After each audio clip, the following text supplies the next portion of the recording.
Lamed Aleph Lamed Beis, we're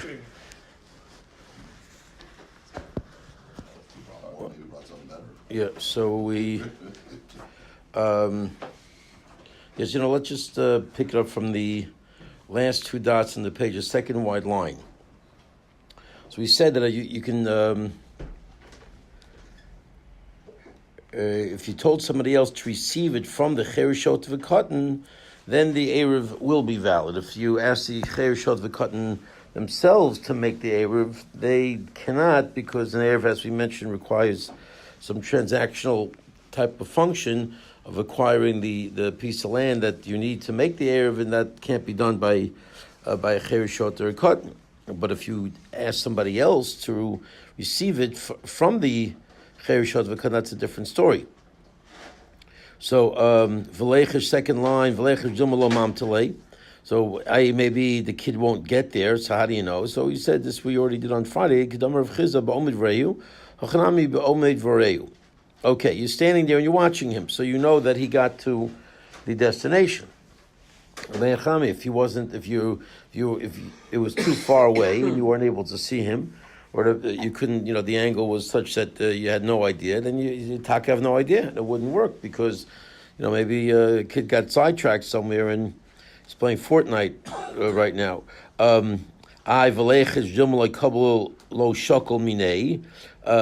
Why aren't we afraid that even though the Gadol said, yeah, no problem, and you made him a shak to receive the Eruv, but maybe he's changed his mind? Maybe who says he's going to necessarily finish the deal? The one who you asked to receive it from the Cherishot V'Katan. And Kadam Rav Chil, Chazak Shiach Ose Shechuso. Just like Rav Chil said that we have an assumption. Here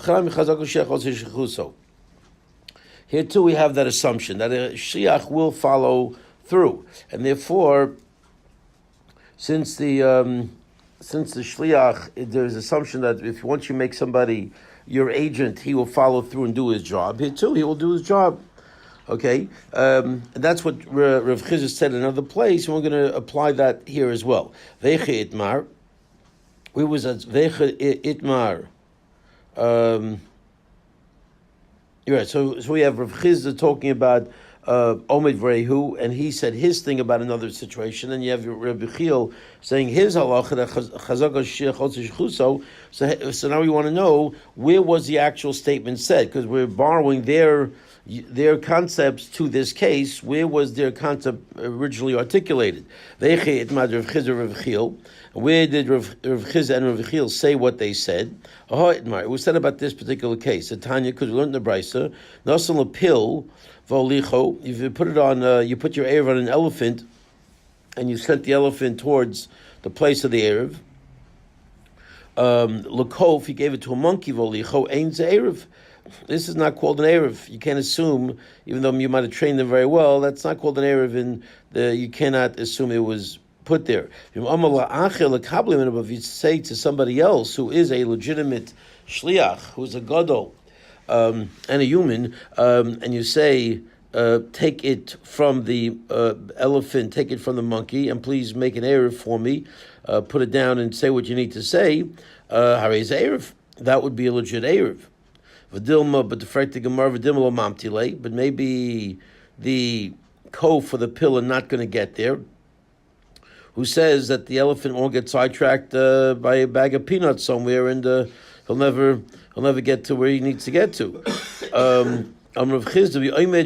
So that's where Rav Chizah said he's watching and the elephant, he's watching the monkey, and he sees that they get to the destination. Otherwise, you talk right. But he's watching, and the chiddush is that he can be, this monkey or this elephant can be the middleman to facilitate the movement of the air. That's a chiddush. Not that you can rely on the monkey to get to where he needs to get to. That you can't rely on, but you could rely that even though he's not a thinking individual, doesn't have a din of a human being, but he's still good enough to transport the air from point A to point B. So that takes care of the first half. That how come a monkey or an elephant are valid in transporting the air? Because that's the chiddush, and it's one of the cases where you know that it was transported. But the second part, but maybe the person you asked to receive it from the elephant is not going to. How do you know that he's going to follow through? And on this, on Rav Chiel, Chazaka Sheikh Osir Shechuso. So on this case that Rav Chiel said, we have an assumption. When you ask a shliach to do something and he accepts the charge, you can assume shliach Osir Shechuso. He will follow through on shichus, and this is a valid chazaka that could be used. We'll see how far reaching it goes, but it's certainly by an Eruv, it certainly could be used. Let's a couple of Rashis we haven't done yet. Menu, I think we did that, but let's see. Kodem Shigia Sham. Before he reaches there, Vamakablo Ire Velov, and the one who receives it. I don't know why it's got to be Kodem Shigia Sham, but whatever. I guess you ask the guy to be there and to receive it, and Makablo should make the error for him where he is. We're for the guy in a different place, but I asked you to do it for me, and you said, fine. How do you know the cotton's going to actually get there? He's watching until he gets there, so he got to the destination. Maybe the guy's not going to actually make the error even though he promised him. So the answer was Chazagos Shechuso, and it was based on this brice of the kofu pill. Pam Shein Mulamadim. There are times that an elephant and a monkey could be trained to take something to its rightful destination. Proof that they had Barnum and Bailey even then. They had these animal shows. Okay, so you had these animals trained, but at the end of the day, as well as trained as you can be, how do you know he's going to get there? Teretz is, you watched him. How do you know that the other guy did it for you? Chazaka shiach osa shichusa. Okay, so the last Rashi is on the next part. Let's continue. So let's see how far this goes. Last line on the page. Amar of Nachman b'shal Torah ein chazaka shiach osa shichusa. When it comes to a deraisa dika halacha, and you're talking about a deraisa dika function, on those situations you cannot rely on this concept that an agent does what he's asked to do, because it's too severe, it's too serious, and this chazak doesn't have the power to work on a deraistic issue. Last Rashi on the page. So you cannot rely on a chazak until you actually see that it was done on a derais. On a rabbinic, because at the end of the day, because it's obviously more lenient, the nature of the situation is that a rabbinic law, there are inherent leniencies built into rabbinic laws. So this is one of the inherent leniencies that here we're going to rely on the shiach, but on a Torah law, we're not going to rely on it. Top of the page, but on a rabbinic halacha, then that's fine. Then you can rely on the agent. That's who?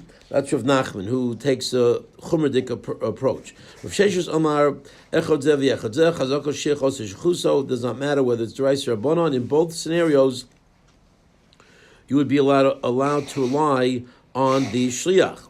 One Rashi, B'shal Sofrim, top of the page in Rashi, Samchinon, acheska shliach.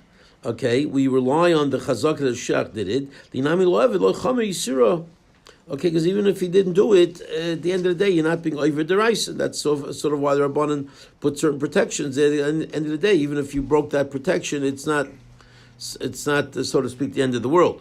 Like, for example, Eruvin Techumen, which is a rabbinic function. So there, since it's worst case scenario, you're going to walk out more than 2,000 amas. Not that we want you to do it, not that it's okay, but in this situation, even if the worst case scenario happened, you're not breaking a deraisa law. We're going to rely on this concept of chazaka shiach osa shichusa. Okay, so Rav Sheshes disagreed. Okay, so let's see. Back to the Gemara, 3 lines from the top. Rav Sheshes, mina law.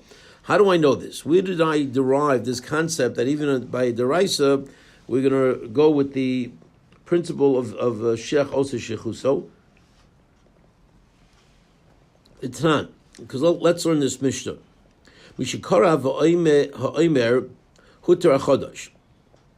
So we sort of know this halach, and this is where the whole chodosh and yoshan situation comes in. that in the time of the Beis Hamikdash, once the Omer was sacrificed on the second day of Pesach, all of the new grain was permissible then to be eaten. But until that point, you could not eat from the new grain.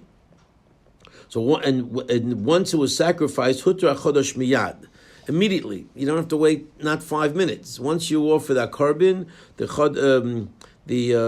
Chodosh grain now becomes mutter, and you don't have to worry about anything. Okay, v'archokim mutarim michatzos yom velach.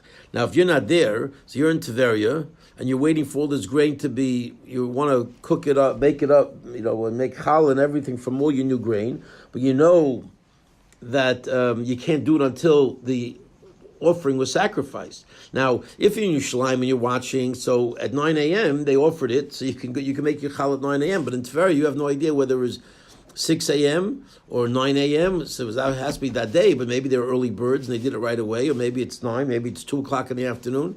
So the chiddush is, the halach is that if you're in Tveria, you're in Tzfat or someplace else, then you can go ahead and by chatzos, you can assume that they did it.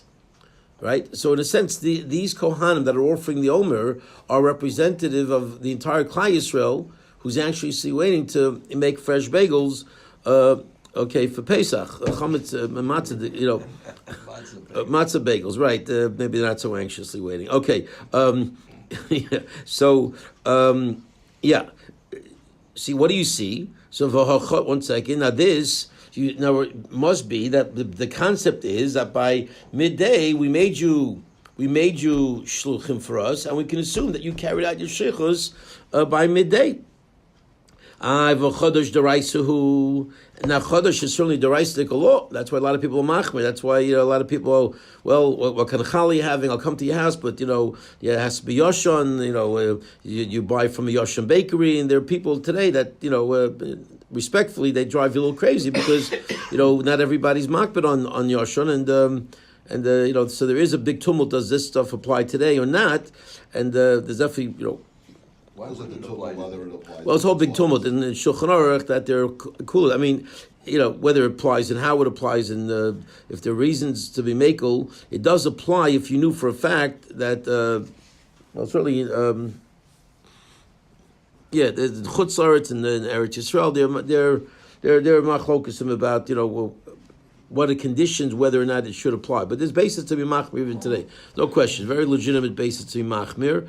It's a big hardship. And the Shulchan Aruch does give you a leniency, but there are a lot of people who don't go with that leniency for valid reasons. But the Shulchan Aruch does say it's okay. And he talks about it in the laws of shuas there. So what's the point? The point is I'm proving, says Rav Sheshes, that even when it comes to a deraistic law, you are allowed to rely on the fact that the shluchim, namely the Kohanim, are going to follow through and do what they need to do. So by midday, everybody in Eretz Yisrael could go ahead and use their grain and make their matzah.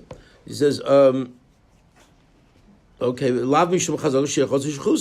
isn't it because we can assume that the shach will do the bidding that they were asked to do? So Rav Nachman, what's Rav Nachman going to say? Rav Nachman disagrees, right? He said that by the Raisi, you don't say shech osu shechuso. Hasam kediktani taima v'fishayodin she'ein bezim es atzlam ba. Okay, the reason is because there's a special svara there. It's because it's not just a regular shiach. Kohanim are not just a regular agent where you ask, Uncle Joe to do you a favor and make you and put your Eruv down and take it from the elephant or take it from the kid. We're talking about a situation where the Bezdin oversees the Kohanim and the Bezdin of Kohanim there to make sure things get done right. So you got this oversight committee. When you have an oversight committee, it's a different story. We're not talking about an average Joe and an average day. You cannot rely on Chazaka Shech Osa Shechusa on a Deraisa. Okay, that's one version of what just went down. Rav Sheshes tried to bring a proof. Rav Nachman came back and said, you have no proof because it's a committee there, an oversight committee, namely the Bezdin, that makes sure that it gets done by midday. Vikid Amrei, there are those who look at it and learn it in the opposite way. It's a different version of what just transpired. Rav Nachman, it was Rav Nachman who started the conversation according to this Ikad Amrei. It was Rav Nachman who said, how do I know that by Deraisa you do not rely on Shech Osi Shechuso? the Tani, because it says there, time lefishiyoidin she'em bez masasam boy, because there's a special reason given by the carbon ha'omer, and that is that we know that Bezin is not going to misatel to wait and delay the offering of the carbon past midday. So what do you see from here? Bezin hu delo misatzlan bo. Okay, so you see that it's the Bezin intervening and making sure and supervising. That's the reason why you can assume that the shilchus was done. Hashiach, but if it's a typical shiach, not overseen by any committee in any bezdin, misatzel boy, sounds like it's you wouldn't rely on it. So if anything, it's right to me. But the whole reason why we're relying on this shilchus by the Omer is because of Bezdin. Had it not been for Bezdin, you wouldn't rely on it. So doesn't this prove my position? So now the coin is flipped, and it's now being seen as a right of Nachman and a kash from Rav Sheshes. What's Rav Sheshes going to do to respond? Rav Sheshes will answer you back, Bezdin ad palge yodiyome, shiach kuliyoma. That a Bezdin, the reason why I need a Bezdin is because what's the allowance to have the people in Tiveria bake their matzah in the middle of the day after chatzos? What's the allowance? It's only because of the bezdin that guarantees by midday.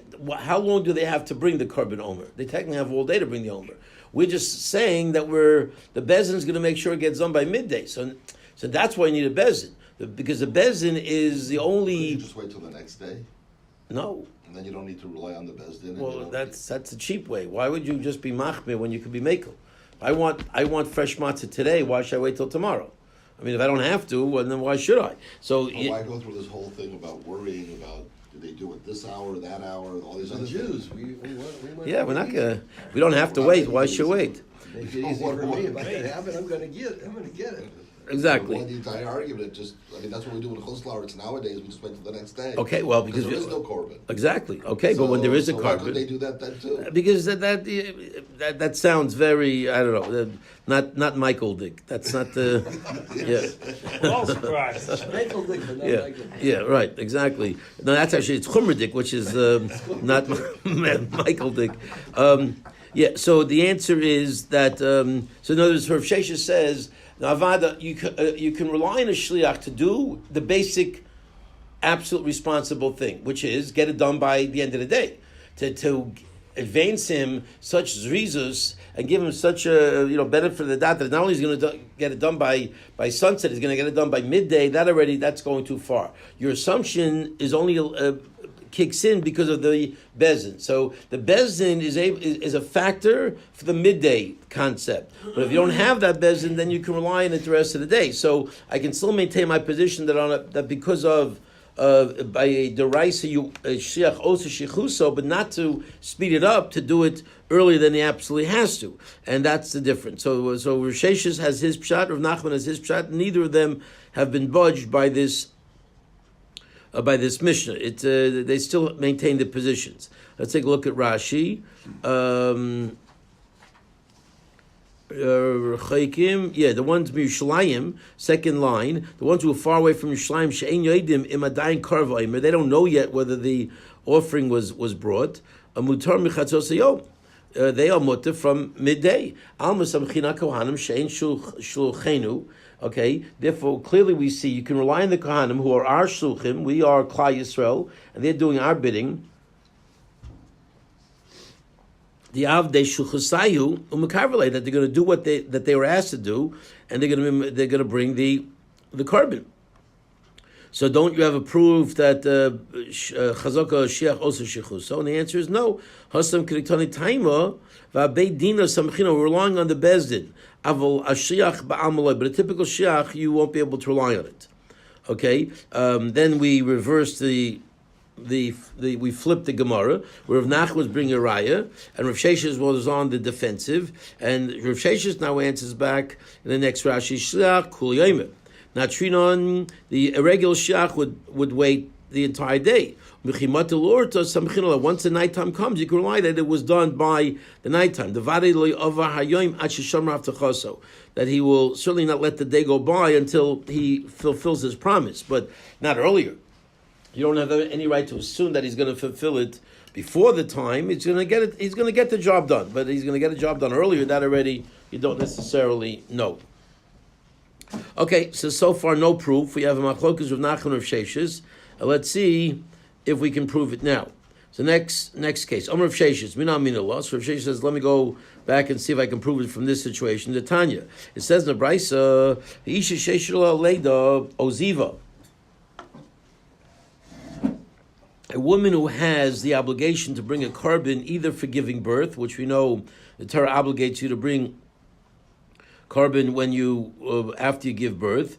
Oziva, you have to go through the whole Tyra and Tumah process, or Tumah V'Tyra process, and then bring carbonis. Or Ziva, if you have this unusual flow, not at the time that you're expecting, you're not a Nida, but you're a Zava, and you have to wait 7 clean days, and then bring again the carbon to fully get you out of your impure state, which nowadays, that's why we have the 7 clean days, because we're machmir for all women like they were Zavas. Okay, so Maviyumos, okay, you bring your money, which is the way it was done. They would bring the money that would cover the cost of the carbon, when it was senes b'shofar, and they would put it in a receptacle that was shaped like a shofar, like a horn-shaped, shofar-shaped receptacle. She goes to the mikveh, and by the night time you can assume that the carbon was brought, and she can mamish eat kachim that night.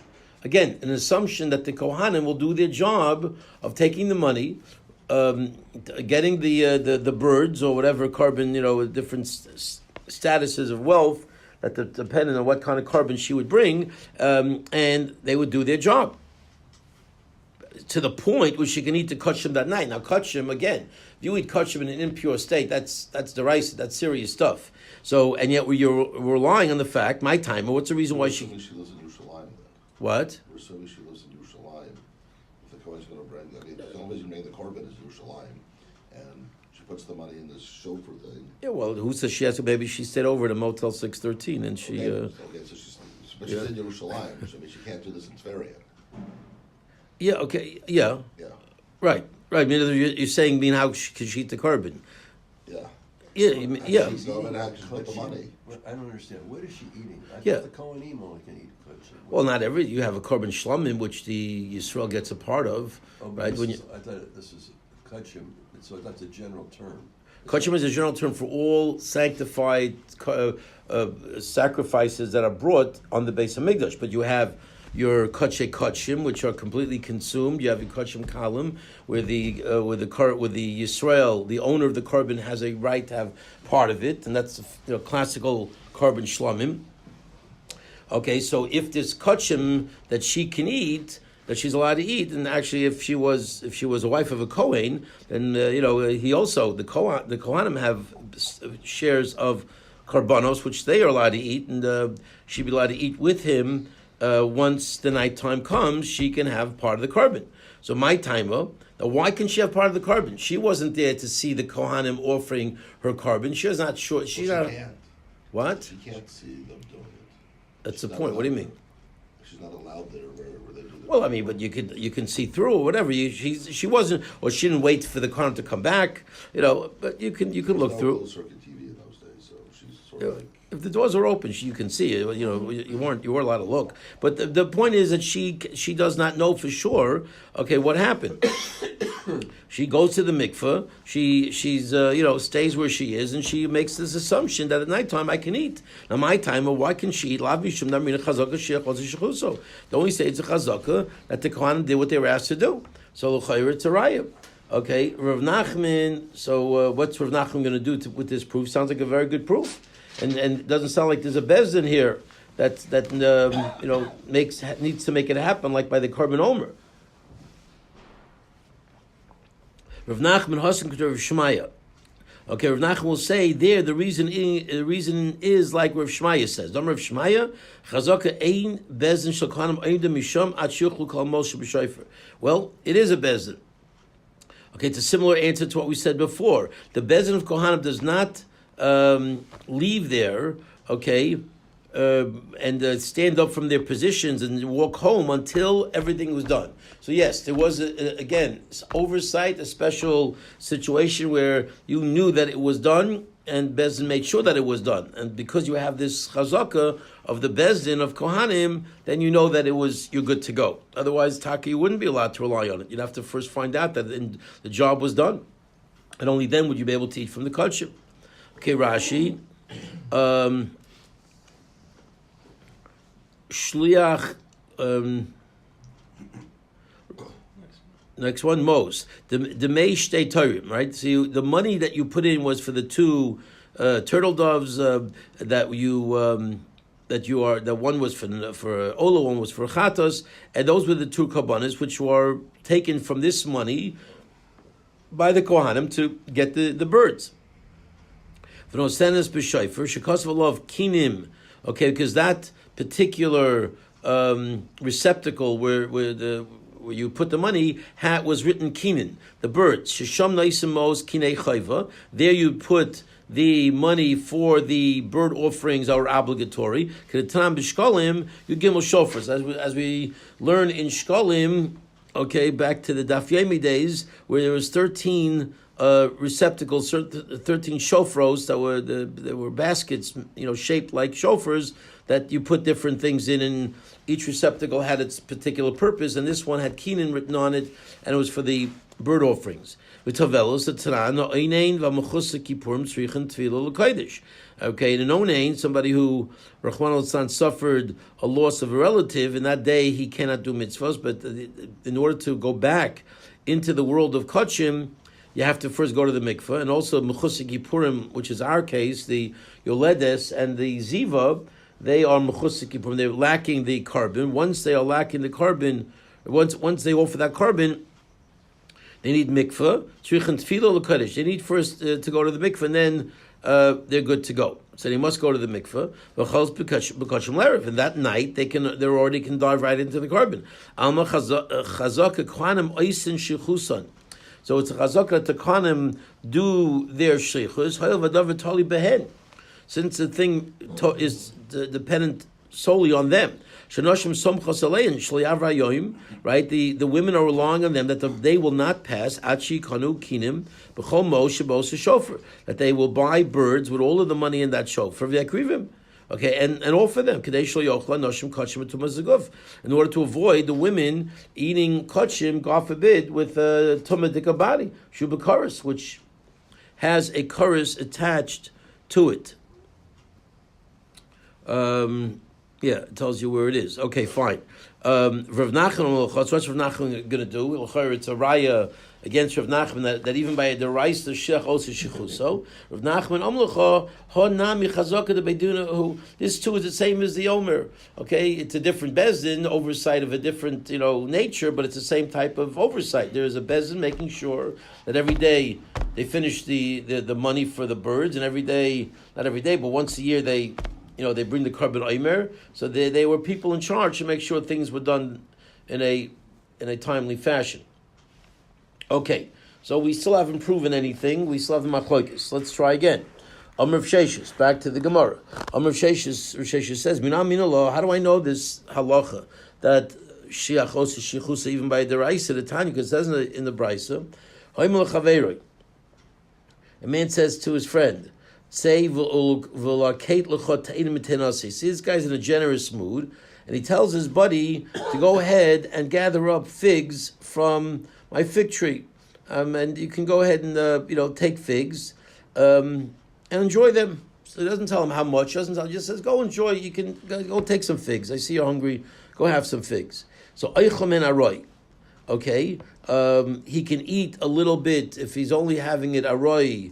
Meaning it's just like a little snack, so he can eat from it without having to take meiser, because we know that until it actually gets smoothened out and the pile is made, then you are allowed to eat baroi as a sort of like a snack or a non-official meal. You can have these untithed fruits without taking meiser. So you're good to go if it's a snack, if it's like just a quick on-the-run kind of thing. U'ma'isrin vadai. And if you want to have a regular meal, okay, then you must take meiser vadai. You can assume that the owner did not take Trumas Amaisis from you, from the for you from the grain, from the figs in this case, from the figs, and you have to take Meiser. Okay, so that's when I didn't tell you how much. If I say to you, Malei l'chol kekolazu, okay, te'ena mitenasi, here's a basket, fill it up, and have a nice evening. I want you to go home and really have a wonderful meal with your family, and have a little fig party, and fill up this basket. Here's a basket, so you know exactly how much you're taking in this situation. I'm giving you enough to fill up the basket. So oichel min aroi. Okay, in that situation, again, if you're just having a snack while you're working there and you want to just chop something on the run, go ahead and you can chop a snack. But if you're taking food for a regular meal and you're going to eat it b'kfiyus, then you don't have to assume that it was not tithed. There is a decent assumption to be made that it was tithed, and the reason why I have to take the meiser is only from Teres Demai, which means it's a suffix. Okay, that means it's like you treat it as a grain of an amoritz, and the fruits of an amoritz, a grain of an amoritz. There is a roiv that says they did, but there's a meat that says they didn't, and rabbinically we obligate you to do it again. But it doesn't have the same definitive status of a deraisa, but rather of a derabanan, that it's a rabbinic responsibility. When do we say this? Is when you took the figs from an amoritz. Okay, but by a Talmud Chacham, then you can eat it, and you don't have to worry about meiser, because if you took it from, if the person who said, here, take it, Morgan, if the person who said, take it, and fill it up was a chaver, and you can assume that Talmud Chacham would never would not tell you to fill up the basket without having himself taken the Trumas Amaisis off the figs. Okay, these are the words of Rebbe, who say that in Amoritz you can assume it's demai. You have a right. You have a chiv to assume it's demai. But by Talmud Chacham, you have a right to assume that he took care of it. Well, Rav Shimon Gamliel says no. When do you say that it's only demai ba'amoritz? On that part, he agrees with Rebbe that by an amoritz, okay, by an amoritz you can assume that it's all good and not good. That midaraisa you can assume he did it, but we are machmir midrabanan. Don't you have to wait to take all the stuff off the tree or whatever? In other words, he's picking from the tree, so you're assuming that this is what's left on. I mean, I don't understand how the guy that owns the tree could have taken all the mice already when. Well, I guess. Well, no, we don't know. Let's see. That he took it doesn't matter. My bottom line: if you take it off the tree and now it's ready to be tithed, and you can assume that he didn't. Right, the basket. He's gonna pick off the tree figs, right? Yeah. Okay, I give you a basket. I say here, pick from the tree figs. Right, fill the basket with figs. Yeah, well, the word honestly, the word lakita means to gather up. These fell already. I mean, yeah, right. Your case would be a little bit more complicated, right? In the case where they're still on the tree. Oh, so we're assuming it's already off the tree. Yeah, he's already taken mice and whatnot from that. Well, that's the question. They're off the tree, but if you're going to sit and eat them in a kfiyistic fashion, then that obligates meiser, even though it's not yet piled up. And that's the question: is in that situation, would the person have given him a basket to take it without making sure that they were taken care of in terms of the Trumas Maestras? So Rebbe says that Talmud Chacham for sure would have taken care of it, and the only time you have to treat it like the Mai is if it's an Amoritz, okay? And Rabbi Shimon Gamliel flips it. He says, "B'medvan we're in Ba'amoritz, ava b'chaver eina ochel ad shi'aser." But by Talmud Chacham punkfaker, by Talmud Chacham you can assume it definitely was not taken, and you definitely b'vadas have to take the maestras off before you can eat it. Why? Because if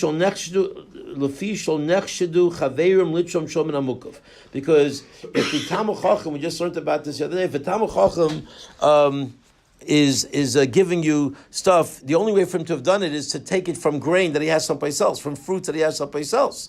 That means you got to do the undesirable way. Remember we said that Talmud Chacham not chashud. on doing that, because if you say, well, this stuff here should be taken against stuff I have, in my silo somewhere, how do you know what's going on in your silo? You're not sure. So Talmid Chacham don't really do that. The only way to do that rightfully, in the right way, is when you have everything in front of you, it was done. So let's see here. So basically, this is the machlokas. Machlokas is by chaver giving you a basket. What's the status? Let's catch up in the Rashis here. We'll see how this impacts our situation.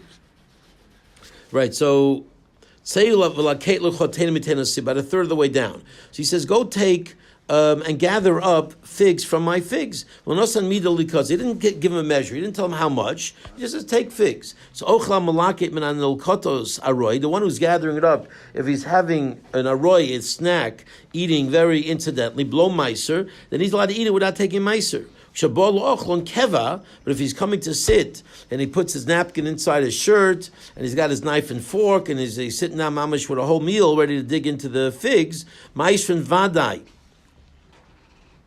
Masran Vadai, Maasros Vadon Shumagidolo v'chol Dine Afrosha. Okay, he must Vadai take all of the separations, the Truma Gedola, and all the other laws of separation, Shein Safik Leimar, Shema Balabais Isra Lahim Amakam Acher, because there is no doubt in terms of saying that the Balabais might have Shein Safik Leimar Shema Balabais Isra Lahim Amakam Acher, the Loy Yoda Kamaliket. In the first case, where I didn't give you a basket, how in the world can I assume you took mice? You don't know how much I took. You don't know if I took one bushel or 2 bushels. You just said, go ahead and take. So you gave me carte blanche. So how in the world can I assume that you took when you don't know how much I took? So in that situation, for sure, the message is, buddy, take as much as you want. You can have a meal over it, but it's on you. Even though he didn't say it, it's understood that it's totally on you to take the Trumas and Maises, because how in the world can you assume I took on an amount that I don't know how much it is? You only can take when you know the calculation. It's 1/40th, 1/50th, or 1/60th truma of an X amount. 1/40th of possible infinity obviously is not. It's, if you don't know the number, then you obviously can't take a tenth of what you don't know. Okay, avol amlog balela cholki kolazu. But if I say to you, fill up this basket, since he knows how much a basket can hold, so now we have a valid question mark. Maybe the giver should be concerned that the receiver is going to rely on the giver. That I gave you something which is mutter, right? You always get these chocolates, whatever, obviously in that case you assume it's kosher, but let's say you buy a becher, right? You get a becher or you get some type of item that is a food thing and you get it from a school at a trustee's dinner and you say, oh, do I have to tovel it? Did they tovel it for me? Would they give me something which is not tovel? So this institution should let you know whether or not you got to tovel it again or tovel it at all or not. But sometimes, they leave a question mark. So it's a shaila. Would the owner have given me a basket full of figs without first rectifying it on his own to make sure that I don't do an avera or not? Or maybe he's relying on me. So this is the doubt that comes into the guy's head. Well, but don't you have a higher problem because you said that for only in case of a chaver do you rely on it. If it's a Talmid Chacham or a Rama Haaretz, Well, we're doing the Rashis now on that very Gemara that we just learned. So now the Rashi is explaining that issue. So now that it's a basket, now it's a shaila because so he knows how much I'm taking. He knows how much a basket has. So can I assume now that he took the meiser or that he didn't take the meiser? So what's the deal? So he says, Yesh Shom, Rashi said one more time, Hoyev v'nosan zeh yodeh kamalokate. Since the giver knows how much the guy is taking, maybe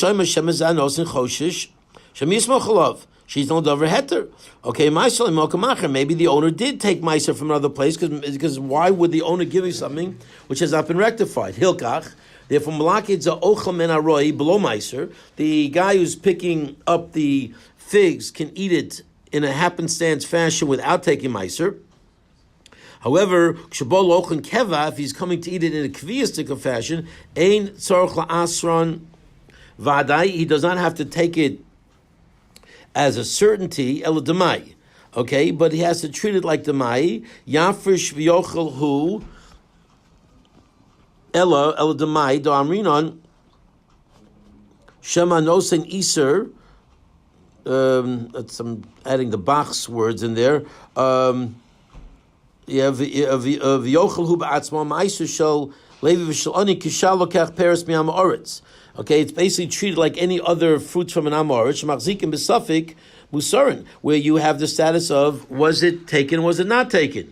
Af elu safik musarin hein. So here too, it's the same doubt: were they fixed? Were they not fixed by the owner? The Torah's demai aleim, and therefore the Torah's demai is on them, and we'll pick this up tomorrow.